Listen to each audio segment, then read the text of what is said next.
Hello bad ladies and gentlemen, and welcome back to End All Wars. Now this is a mini announcement. Basically, myself, Tortuga Power, and the Historical Gamer will be doing a collaboration game in the future. We're reckoning about 2 weeks time. It depends when Tortuga gets off his scaly arse and kicks it into gear. I don't know about Tortuga. No, sorry, I don't know about the Historical Gamer. I don't know, it might be like a certain grouping of gaseous elements that came together with consciousness. Anyway, so I'm just going to do like a little rundown here. So I'm going to go ahead, I'm going to show you this campaign over here. Now this is the one that we are going to be doing, namely because it starts... no, this is the one, sorry, full campaign. Notice here the historical campaign is 106 turns, while the normal campaign, the full campaign, is 107. The reasoning for that is basically that in this one you do get a choice of the war plans. You do not have to go by the historical war plans. Whereas this one over here, you do have to go by historical war plans and their historical deployments. So we are going to be playing as the Central Powers. I will be playing as the Central Powers, mostly because I always play as the Central Powers, and I love the Central Powers. I always play as Central Powers, just so it happens. It is quite difficult though, due to the nature that you are by yourself, you do not have anybody to coordinate with. You do have to manage like 2 empires at once, among many other empires to join into the coalition, namely the Ottoman Empire, Bulgaria, hopefully Romania. I'd like to get Romania, we'll see. And it is quite daunting for a new player. Now then, so Germany, the German Empire. What sort of war plans do we have? So we have preparing for war. It is time to prepare for war. Each of the great powers planned extensively for deployment of their massive armies. You can choose a war plan from the military F3 screen. On the first turn, each plan has its own costs and effects, so choose wisely. Now obviously this plan will dictate the entirety of the war, and indeed it will be quite powerful. So we're going to go through here. So F1 brings up the list of forces. Now this is going to be quite handy. The fellow can look at like sort by power value, commander stats, command penalty. So basically each corps, each army has a certain amount of command points, and etc. Right, here we go. So F2 is the war production screen. Now it's not filled with anything at the moment, but basically I'm about to show you in this second part what that does. We have war plans here. So we have the German war plans and the Austrian war plans. So we have at the moment selected the historical Schlieffen plan. Background: Germany has 7 armies in the west, the 1st to the 7th. Germany automatically declares war against Belgium and occupies Luxembourg. There's no historical penalties here, there's no penalties at all. However, we do have a list of objectives. During the turns of August 1914, Germany will gain objectives on Brussels, Lille, Amiens, Reims, and Saint-Quentin. So we gain some engagement points, we gain 12 engagement points. Our rail capacity is lowered by 800 initially. Our vote recovers by 150 each turn in August and 250 each turn in September. So that's to simulate the massive build-up and obviously the massive transfer of men and material. The effects is, so we have a German Grand Headquarters established at Mainz under von Moltke. The 1st to 5th armies will initially be attached to the Grand Headquarters, and the Grand Headquarters will be fixed during August 1914 turns. During the turns of 1914, August 1914 I should say, any German leaders in Belgium or Germany will automatically be active, and German units in Belgium will gain plus 30% cohesion at the end of each August 1914 turn. So that's good. Great Britain will shift randomly but heavily in favour of the Entente. So that's good, that's really interesting to know. So that's obviously the initial historical plan. And now we have the Conference plan. The Conference plan, the background, the plans to attack in the west are abandoned and Belgium is not invaded. 3 armies are deployed in the east and 5 in the west for a balanced defence. The penalties, however, are there. So as the Central Powers we would lose 5 national morale, and alignment in Germany is reduced by 5% to the to the Central Powers. So basically the war effort. During the turns of 1914, August 1914, Germany will gain objectives on Königsberg, Metz, Strasbourg, Posen, and Breslau. So yeah, there we go, defensive objectives. We'll lose national morale if these fall to the enemy. So those are quite handy. So we gain 4 engagement points, we lose quite a bit of rail, not as much as the Schlieffen plan. But it does recover, though initially slower. But then again, we've lost less, so we don't need to worry too much. We'd have the Grand Headquarters in the same location. Okay, yep, all leads in Germany will be active. We have the Moltke plan. Germany switches the brunt of its offensive forces to face Russia. transferring the 1st, 2nd and 3rd armies to the east. The 4th, 5th and 6th and 7th armies are deployed in the west, and Luxembourg is not occupied by the German armies. However, there is a penalty. Western Entente national morale increases by 10. Central Powers alignment in Germany decreases by 10. Central Powers alignment in Austria increases by 10%, obviously due to simulating the fact that there is extra force in the east to help the Austrians against the Russian Empire. During the turns of August 1914, Germany will gain objectives on Warsaw, Lodz, Vilna, Kona, and Belostrovsk. Right, so when we gain 2 engagement points, we lose a lot of rail. We recover it at the same amount as we do with the Schlieffen plan. The grand headquarters will be established at Königsberg under von Moltke. Righto. During the turns of August 1914, any German leaders on the Russian Entente front will automatically be active, and German units in Lithuania, Podolesia, and Poland will gain 30% cohesion. So that's quite powerful, that is pretty powerful. And then we do, of course, have the Repress plan. Now, the Repress plan is pretty much insane. It basically dictates invading Switzerland instead of Belgium and Luxembourg, which is I can kind of see where they're going from, because obviously the borders like Germany and Austria, but then again, considering that the terrain of Switzerland is horrific, and that they would be in the company of the Entente with France right nearby. Right. Kind of crazy. Italy will shift randomly but heavily towards the Entente, which is a shame. So I'm not going to say which plan I favour, because obviously my opponents might be watching, but I'm sure you guys will figure it out. Now then, Austrian War Plans. So we have the Conrad plan. Now we have Conrad von Hotzendorf's initial plan here, which is basically no plan at all. It's basically like, oh shit, Russia's actually joined the war. Oh shit, we didn't imagine that would happen, even though the signs were clearly there. Austria faces Serbia while also engaging Russia as a priority. During the turns of August 14, Austria will gain objectives on Dublin, Novgorod, Koel, Dubno, and Belgrade. The recovery isn't too good. It's not that much of a lost rail capacity, though Austria does have less rail capacity overall. I mean, this rail capacity over here on the top is a combination of both Austria and Germany. So you can imagine that is quite a significant amount of rail. Right, so we'd have a grand headquarters established at Vienna under Konrad von Hotzendorf. Okay. Right. The second army is in the process of transfer and appears in Budapest and must be transferred to the front. Yeah, that's the thing. Obviously, that army was being transferred at the time. And then we have the König plan. Background. Austria concentrates its offensive against Serbia and remains on the offensive against Russia.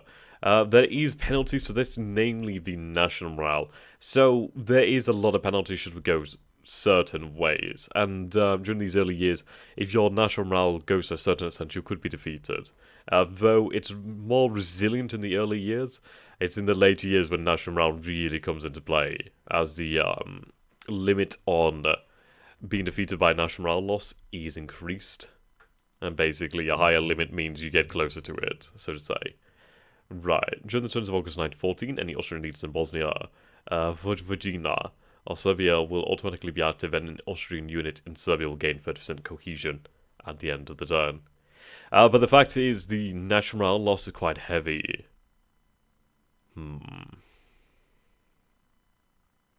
Yeah, the Eastern Entente actually gains morale, which is rather interesting considering that Austria... Oh, no, actually, sorry, this is the plan where Austria concentrates its offensive against Serbia. I read that wrong. I meant it's on the defensive against Russia. Okay, fair enough.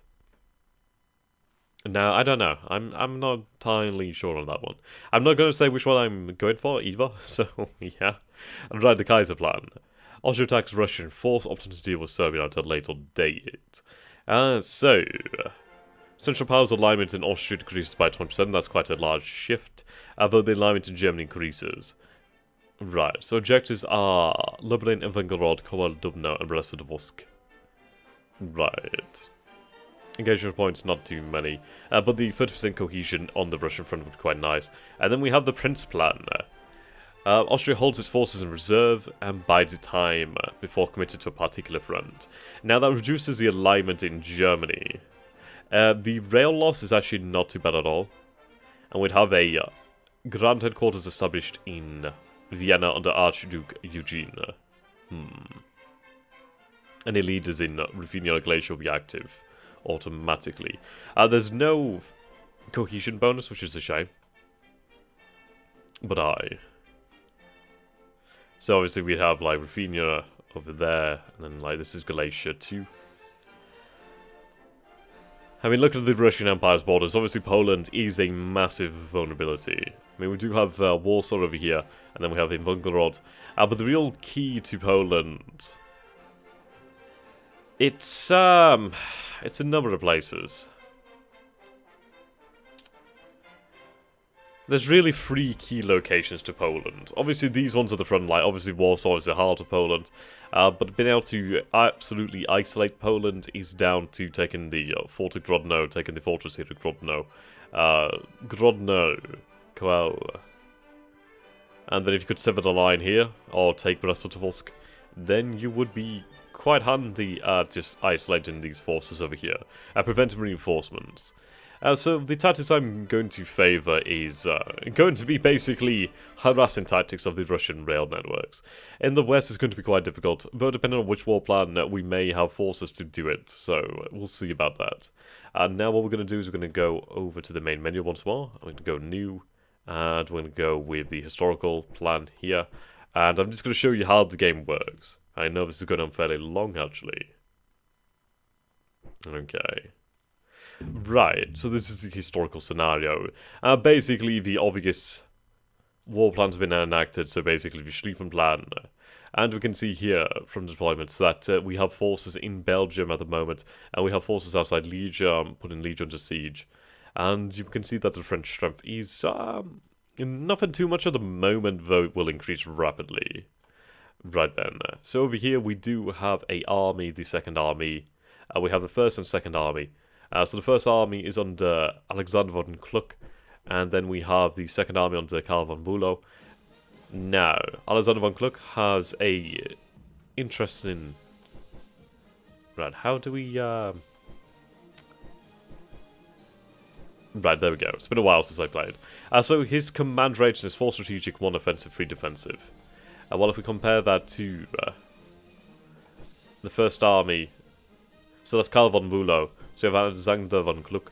And now Alexander has 4 strategic and 5 offensive, so it's a very good offensive general. He also does have the fast mover trait, so he moves 15% faster to the whole stack.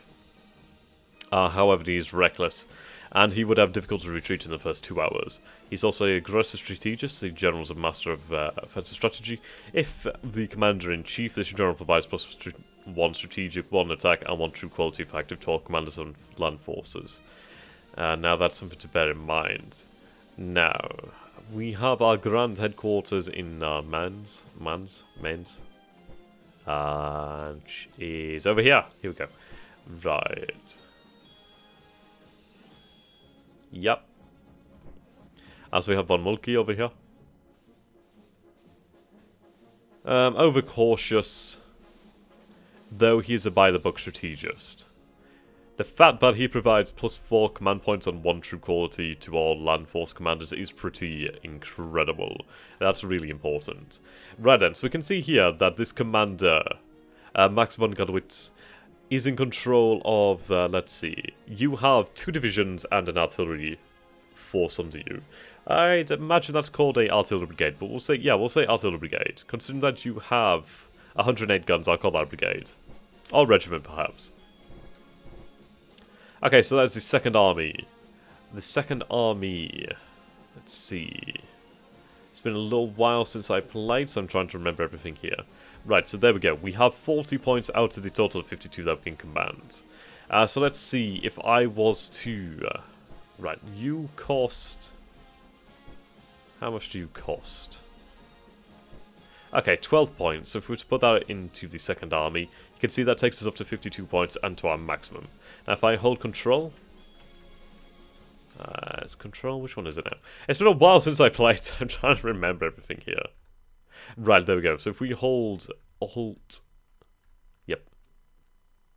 Oh no, if we just hover over, I do believe, yeah. So if we just hover over here, we can see that we have 121,636 men, 480 pieces of artillery, and 9,396 horses over in Liege, in the second army. Now, what we can do here, just to form our own cause, as we have a number of commands, namely enter structure, force march. There's a good chance to force march, but there's a penalty to force marching the troops as it does increase their exhaustion. We have synchronized movement, so basically if I was to move one corps, everything else would follow that. We have evade combat, so they will basically try to evade movement. They also do not match the sounds of guns. Now, basically what that means is, if there's combat in this location here, there's a chance that they will join the battle. While on evade combat, they will not do that. Right, so let's go ahead and make our own corps. So what we're going to do here is we can go to this one. So this is dismiss HQ or split units. So we're going to split the units. Now we have here. So this commander is eligible for being a corps commander. We can tell that due to the fact that he is active. I'm trying to recall how we look if he's active now. It shows an envelope. I just can't remember the UI controls. This is rather poor. It's been a while. I've not played for over a year. Whoops. Right, either way. Well, what I could do is I could take a look at it manually. Right, so we can see here that envelope is white. That means he is active. So what we can do here is then we can activate him. So we'll now put him back into the second army. Now, he can only control so many units. So I could have 2 units, 2 divisions here. And then mix in some artillery. But then we have support units over here. Obviously, having super heavy artillery does decrease the mobility. So what we'll do then is we'll have the medium artillery. And let's see. Medical service. This element is medical service company or famous doctor, able to provide healthcare even on the battlefield. Give 5 maximum cohesion and 5% to the cohesion recovery of all other elements of the stack they are in. So that unit over there, that can be just in the army. It doesn't have to be in any individual corps for that bonus to be applied. That one also applies to stack, so basically a plus 50% movement bonus over rivers. Though we have this one here. Yep, this one again gives a bonus to the stack. Well, as these units... Well, they do apply to the actual stacks, that's pretty handy. There's some other ones where they don't. But either way... Yeah, so it's like this here. Oh, no. Oh. Right, yes, okay. So these ones do apply to the entire stack. And these are negative ones. So what would be wise to do, really, would be to have, let's say...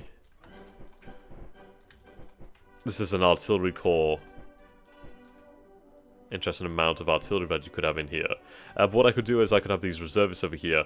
So we form that into a corps. So then we'll move you out of here. So there we go. We have an artillery corps here. So that is, what? 13,512 men, but 156 guns. And those are big-ass guns. We also do have some medium artillery in there. But yeah. So basically, we'll compare the movement speed. So if I was to march towards Antwerp, that would take me 14 days. Now, the second army would be there in 8 days. So that's something to note. But then again, because the commander here does have this benefit of moving faster, if I was to take him out and put him in command of this corps, we'll compare that again. Right, still 14 days. So, yeah, that penalty is quite harsh. There we go. So that's how you can build a corps. Now let's take a look at the actual troops here. So these core forces here, passability average, speed is fast, supply level average, health full, combat power deadly. It's not exactly too, well, it doesn't really take you too much. I can see here their experience is rather low. Obviously it will increase as they go through more combat. We can see how many hits the unit has. Their cohesion at the moment is increased to 85 out of 75, and their strength is 6,000 men per regiment. Okay, well, per brigade, I should say. You can see here 5 power stats, initiative, range damage, assault damage, frontage. As you can see here, their range damage isn't that much. Assault damage is rather high. So if you can get in there and actually assault, then you can do a lot of damage. But obviously, the vast majority of these casualties will be done by ranged attacks. We can see their weight. Weight determines how much you can move via rail, and etc. Okay. Right. It's good to know. Compare that to super heavy artillery. You can see here combat power deadly. Possibility is impeded because obviously it's an artillery piece. Their morale is plentiful apparently. As you can see here, it's 300 men, 36 cannon, and 192 horses. You can see their hits is much lower. Range of damage is increased, range is higher. That's good. They also do have the effect of siege artillery. Provides a 1-point siege bonus to the whole stack when attacking forts. Basically, you have to siege down forts and you gain like certain points. I think once you get to about 3, if memory serves correctly, you basically have a breach in their walls and you can assault. Yeah, I mean, you can assault beforehand, but it's just incredibly deadly. Right then. So let's take a look at the High Seas Fleet. And then we have the different line divisions. Yep. Where is it? Right, so Hugo von Poll. So we'll have you attached to the first line division. There we go, we have our dreadnoughts here, we have Kaiser and König, among the others. As each ship, well, each ship is a squadron of 4 dreadnoughts, 4 cruisers in there, 4 destroyers, torpedo boats. So some significant power there. The High Seas Fleet is going to come into a heck of a lot of use in the future. Right, now Austria, yeah, you can see the situation is much different. Much of the Austrian forces are not active as of yet. And they'll be active in 1 turn. Which is dangerous, the fact that you lose that mobility. Righto. And now what we're going to take a look at is the military recruitment. So we can narrow this down here. I believe I can narrow it down by different nationalities as well. So at the moment we have Germany and Austria, so we'll narrow it down to Germany. Now if I wanted to recruit some infantry, I could do that by here. As we can see here, that German mountain brigades. Overall combat strength is 68. It requires 78 money, 48 conscripts, 15 war supply, and it takes 80 days. Whereas the German infantry division takes less time, less war supply, and less money overall. Obviously combat strength is different, but their availability is different. So the infantry are obviously your mainline troops. Indeed. Right, so we can click on them, see where they're recruitable. Reserve divisions, obviously cheaper, and you can put them out pretty quick. Now if I was to take a look at cavalry, you can see obviously German cavalry, 45 days. Artillery now, this is where the main important thing is. The super heavy artillery is it's 1,000 war supply. So you can see over here, that's two super heavy guns, so that's 2,000 war supply, and then 500 war supply with the extra 2 heavy artillery pieces. So that's a big, big difference. Medium artillery is much cheaper and is more plentiful, though obviously its effects are not as pronounced. And we also do have light artillery, which is decent enough. You can use that to make up some decent numbers. Right, planes, so at the moment we only have reconnaissance planes, but in the future we'll have fighters and bombers. Other land units, so these are the support elements, and then we have ships. So we can build transport ships, we can build river transports, merchant ships, minesweepers, liners, so basically transports. Though they're cheaper pretty much. Then we have river monitors, we have dreadnoughts, battle cruisers, and old cruisers apparently. Light cruisers, okay. Those are armoured cruisers, so basically heavy cruisers. Right, there we go, so that's the recruitment system. Now we have this over here, which is the decision mode. So at the moment, we're going to talk about the diplomatic efforts. So at the moment, we have 1 main diplomat. So these nations are treated as the main, as other great powers, basically. So we have the United States, we have the Ottoman Empire, and we have Italy. So at the moment, we can see here that the United States is heavily leaning towards the Central Powers. We also have 12% towards the Entente, so we could deploy our diplomat over here to try and persuade the United States to stay neutral or to join us. However, the United States is pro-Entente, so it's always going to move towards the Entente each turn, so it will take a lot of time. But eventually it will join. Munitions age, United States must not be at war yet and must have a greater than 6% alignment towards the Triple Entente. So basically once they get to 6% alignment to the Entente, then they will send them war supply each turn, which is quite powerful. Economic aid, so they increase their state funds to the Entente. And then we have the Ottoman Empire. Now the Ottoman Empire He's also interestingly pro-Entente, but there's a few events that do shift them towards the Central Powers. There's also diplomatic aid. Aye, so you'd be able to gain 2 engagement points. But that's obviously if they were drawn in by the Western Entente. However, there is the pro-Centrals over here too. Aye, so if we have 60% alignment towards the Central Powers, then we gain plus 1% each term, which is quite handy. And then obviously diplomatic aid. So this is all in favour of the Entente. Same as the United Kingdom. Others over here, they only need 80% to have them to pro-Entente. Well, we only need 70%, which is pretty good. That's achievable, really. An agricultural aid. It must be greater than 20% alignment towards Central Powers. Chance of +1 alignment gain in Germany, only if Atlantic blockade is in effect. So that's pretty handy, so you can actually try as the Central Powers to get Italy. It's a little bit easier for you, though the Western Entente does have a few events up their sleeve. Same with these other nations. So these are minor diplomats, as I call them. It costs you 50 state funds and 2 engagement points.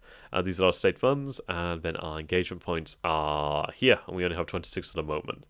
So I could send, for instance, a diplomat to Romania, a diplomat to Bulgaria, a diplomat to Holland, and where else matters?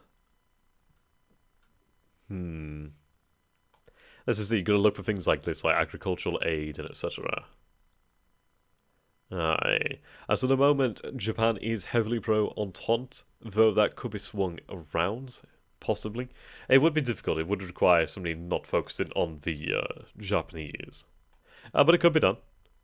We do have Luxembourg, which is obviously occupied. China's not really represented here at all. China and Spain used to be in, I think, but then they were removed, like Brazil. Ugh. Not in there. We have Arabia, which is represented, and it's pretty much neutral. It can go either way. Same as Afghanistan, Persia, Mexico. Those nations are pretty much neutral. However, Norway, the Scandinavian regions pretty much do have a inclination towards Germany, which is quite handy. Greece can go either way. Yep, there we go. At the moment, Sweden is slightly towards the Central Powers. So I could send a diplomat there. Okay, and then we have these events over here. So we can declare war on a different nation. Obviously, we would have to go on like that, so we could declare war on a different nation. We have the bombard force over here. So the enemy structure will immediately suffer 1 breach. But you require... Let's see, must target an enemy-owned region where city or fort where you have 50% military control. And at least 2 super heavy artillery elements present. Okay. That will also consume 4 elements of munitions. Yeah, there we go. So at the moment we only have 234, so you can imagine it's an impact. It doesn't seem like a lot, but it will add up over time, especially with artillery use. We do have Hoffman, but I'm not going to talk about this one yet. That one will come in the future. Munitions Factories, obviously you do need to build these at a certain point. Appoint generals, so you gain 6 generals to use, so basically you can create new corps, have new leaders, that sort of thing. Grant concessions, basically that reduces the unrest. Change government, change key positions in the government, make well public opinion, but also reduce the stability of the nation. State funds, so we can gain state funds. You can unlock fortress guns. Converts fortress guns into unfixed heavy artillery, which can be incorporated into your units on a map. Now that's something to bear in mind and could be very handy. There's a number of fortresses that may not ever see service, though they could in the future. But you could unlock the main guns from them and have them available for use against the enemy. Then Zeppelin Raids, so Zeppelin bombing raid. These ones are interesting. Can be used as the British have deployed fighter planes. Will damage or even destroy some Zeppelins. We'll get more decisions if we are operational Zeppelins on the map. Okay. I don't know how you use that one, so it's been a little bit funny. There's Zeppelin reconnaissance, so you can like use reconnaissance out to sea. Indeed. as it reduces their hide-in value, so I could have that over here, and that would basically help us to detect ships out at sea. I do not believe the British have that. I think we're in an advantageous position with Zeppelins at the start, so that's quite handy. Righto. Anything else? There's a lot of different things, but we'll talk about them in time. Let's go back to... right, okay. Supply is another thing that we need to talk about. But going back here. As you can see at the moment, we do have a Austrian Dreadnought Squadron being constructed. That's going to take some time to be finished. I can't remember how long, but a long time. And then we have... German, so we have 2 German dreadnoughts being constructed here, the Bayern and Bedan. Then we have the Lutzau and the Hindenburg battlecruisers being constructed. Now if we take a look here at Germany. As we can see here that we do need 280 in German militia. Now each point is equivalent to 100, so we need 3 to balance that out and have a surplus. And so that's something we need to bear in mind. Now the issue is each replacement costs you state funds and conscripts. At the moment, you can see here we have 2,218 conscripts. But you will go through that like butter. You will go through that very quickly in time. I reduce that to 3. Okay. Obviously, it's more expensive for different things like light vehicles, 25 state funds, 4 conscripts, and 8 tons of war supply. For dreadnoughts. Dreadnoughts are really cheap, and just ships in general is really cheap. It's kind of strange like that. Whereas reconnaissance planes are rather expensive. It's always been something that was rather weird with Twin Wars. I didn't say it was a perfect game, but I said it was a good game. I've said it was a good game now. It's also on sale at the moment, so that's something to take a look at. You guys could join in with the series once we do have it going on. And yeah, so that's a quick overview of Twin Wars. There's a lot of different things here, namely the different maps. Like, what's interesting about Judd games is it's all basically on one map, which is what causes a lot of the lag, really, but oh well, it's interesting. And then that blue ocean that I don't think should be that blue. Seems like that texture didn't load properly. Anyway, so we have that there, the blue sea. Yep, there's a lot here. Okay. It's a beautiful game, though. I'm not going to lie. It is a beautiful game. The Geod games are really quite pretty. I love the tiles. It's just very nice to play.